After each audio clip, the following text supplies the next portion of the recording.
Petite visite à bord de la Lamborghini Huracan et quelques-unes de ses particularités. Donc, venez avec moi que je vous montre le tout.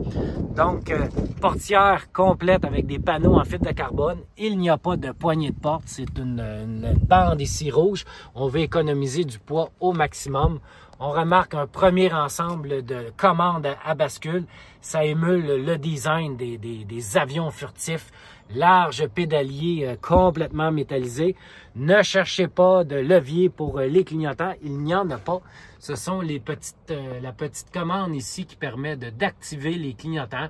Un peu comme sur un scooter. Donc, il faut toujours penser à le fermer une fois qu'on l'a utilisé.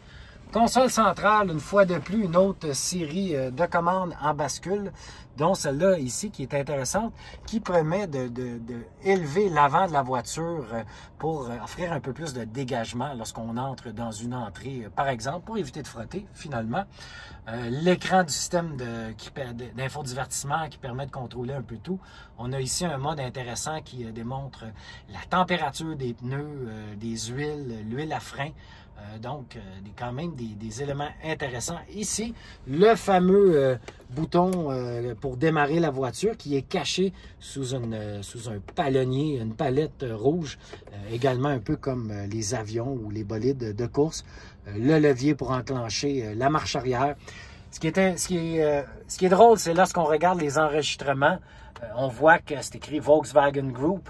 Bien entendu, on sait que la marque Lamborghini appartient à Volkswagen en fait.